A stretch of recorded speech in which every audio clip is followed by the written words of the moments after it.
un débris de la fusée Falcon 9 qui va aller s'écraser sur la Lune. Nous ferons un petit détour aussi du côté du Steam Deck et Valve qui dévoile enfin une date de sortie et quelques indications pour les personnes qui auraient précommandé la console. Ou encore YouTube qui dévoile sa feuille de route pour 2022. Qu'en est-il pour les dislikes ou encore les shorts? C'est ce que nous verrons ici. Si les actualités vous ont plu, n'hésitez bien évidemment pas à vous abonner. Sur ce, je vous dis bonjour à tous et bienvenue dans cette nouvelle revue de presse.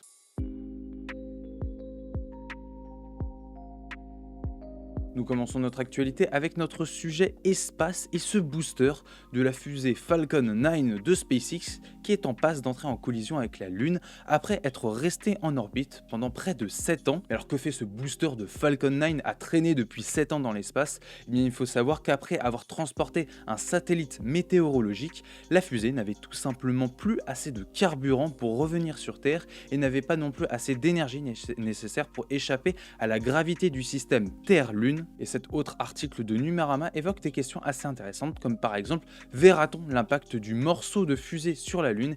Eh bien malheureusement, l'impact qui aura lieu le 4 mars ne sera pas visible en temps réel, puisqu'il y aura lieu sur la face cachée de la Lune, qui est donc toujours opposée à la Terre. Cependant, le crash devrait laisser un cratère que les astronomes pourront chercher avec des satellites en orbite lunaire, comme par exemple le Lunar Reconnaissance Orbiter de la NASA. Et dernière question qu'on peut se poser, l'impact du lanceur représente-t-il un risque pour la Lune? Si vous avez lu par exemple que cet impact pourrait modifier l'orbite lunaire, eh bien vous pouvez être rassuré car ici le débris qui va frapper la Lune représente une masse d'environ 4 tonnes et le booster devrait atteindre la Lune à une vitesse de 2,58 km par seconde. Cependant, la Lune en fait est régulièrement frappée par des objets plus gros et se déplaçant plus vite, approximativement entre 10 et 20 km par seconde, d'où les cratères qu'on peut voir sur la Lune. Cette comparaison met donc en perspective ce crash qui pourrait inquiéter certains et certaines, mais la Lune est là depuis des millions d'années, s'est fait percuter des dizaines de milliers de fois, je ne sais même pas quel ordre de grandeur on pourrait placer là-dessus, et pourtant elle n'a pas bougé, du coup il n'y a pas de souci à se faire sur ce sujet. Nous continuons avec notre sujet Steam Deck et Valve qui dévoile enfin la date de sortie de sa console portable. Elle est datée pour le 25 février, mais l'offre est soumise à condition, on va dire. Alors la console de Valve qui elle aussi, comme toutes les consoles, a eu des problématiques vis-à-vis de la pénurie des composants.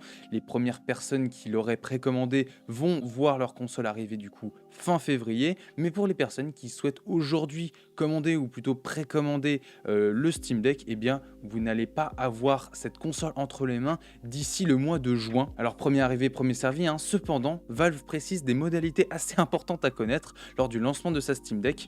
En effet, afin que celles et ceux ayant été en mesure de précommander pour le jour J ne loupent pas le coche, les concernés vont donc recevoir un mail à compter du 25 février et ils auront 3 jours, soit 72 heures pour effectuer leur achat.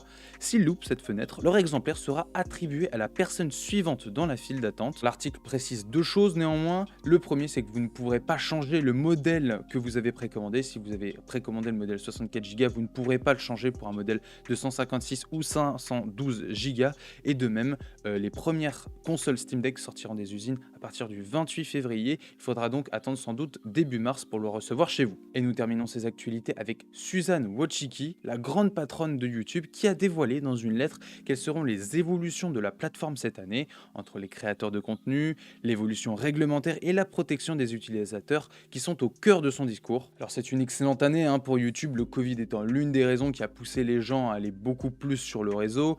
On a plus de créateurs de contenu qui monétisent leurs vidéos. Outre les NFT qui intéresseraient un peu YouTube, l'intérêt vraiment ici, ce sont les shorts qui commencent à convaincre les utilisateurs. Cette partie de YouTube consacrée aux vidéos courtes de moins de 60 secondes, totalement plagiées de TikTok, ça c'est pas dans l'article, c'est moi qui le précise, qui a déjà généré 5 trillions de vues et constitue une priorité du coup pour la plateforme. Du coup on a ces shorts pour essayer de concurrencer TikTok, mais YouTube souhaite mettre les bouchées doubles on va dire, pour essayer de concurrencer Twitch avec un système qui mettrait davantage en avant le gaming sur sa plateforme. Concernant le compteur je n'aime pas, eh bien ce compteur ne reviendra pas, le bouton bien sûr je n'aime pas reste, mais le compteur je n'aime pas qui affiche le nombre de je n'aime pas ne reviendra pas. Selon la patronne de YouTube, c'est une bonne chose car le nombre de spectateurs n'a pas évolué à la baisse et le nombre d'attaques ciblées a diminué. Le compteur négatif était en effet un outil utilisé pour harceler certains créateurs et apparemment ils auraient touché juste. Enfin, dernier point très important pour YouTube, c'est de lutter contre contre la désinformation et les contenus préjudiciables. Pour 10 000 vues par exemple, il y a 9 à 11 vues qui proviendraient de contenus violents. Et bien sûr, pour lutter contre cette désinformation et ces contenus violents, YouTube va mettre les bouchées doubles sur le machine learning. Et il suffit de voir les vidéos du Radier ou encore du Roi des Rats pour se rendre compte que YouTube a soit du boulot, soit fait preuve d'énormément de mauvaise foi. Et c'est sur cet article que se termine cette revue de presse. J'espère que les actualités vous ont plu. Tous les articles sont bien évidemment à retrouver en description. N'hésitez pas à vous abonner si vous avez apprécié. Et sur ce, je vous dis à demain pour une nouvelle revue de presse. Salut!